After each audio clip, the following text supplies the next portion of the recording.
সেদিন আমরা চলে গেছিলাম কলকাতার এখন আর একটা ফেমাস জায়গা, যেটাকে সবাই বলে আবোল তাবোল পাড়া।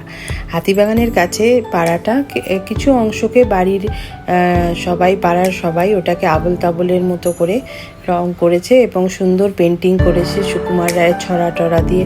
বেশ মজাদারই লাগলো ব্যাপারটা। বেশ দেখো কি সুন্দর সাদা কালো রঙে করে সুন্দর করে পাড়াটাকে এরা তৈরি করেছে। তা আমি ভাবলাম যে একবার যাওয়া দরকার। হঠাৎ করে কলকাতা গেছিলাম, তা ভাবলাম সুযোগ ছাড়বো কেন, তো চলেই যাই আবোল তাবোল পাড়ায়। তো বোনকে বললাম, বোন যাবি? কারণ নিজে তো আর ভিডিও করতে পারবো না, কাউকে তো একটা ভিডিওগ্রাফার চাই। তো বোনকে বগলদাবা করে যেমন হয় বোনও ম্যানেজ করলো, করে বেরিয়ে গেলাম আবোল তাবোল পাড়াতে। একদম বাড়ির কাছে টুক করে পৌঁছেও গেলাম। বেশ শাড়ি টাড়ি পরে আমি সেজে নিয়েছিলাম, ভাবলাম যে নাচ টাচ করবো। যাই হোক, একটা যান্ত্রিক গোলযোগের জন্য নাচটা আর ভিডিও হয়নি।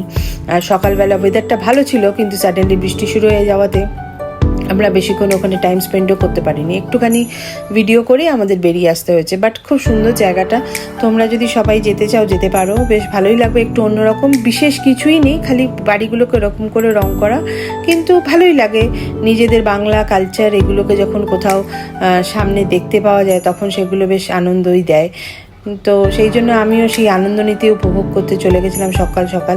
আর কিছু জুয়েলারি কলকাতায় এসে কিনেও ছিলাম, তো ভাবলাম তার সদ্ব্যবহার তো করা উচিত। তো সেই জন্য, আর জুঁই ফুলের মালা আমার ভীষণ ফেভারিট, তো আগের দিন রাত্রে কিনে রেখেছিলাম।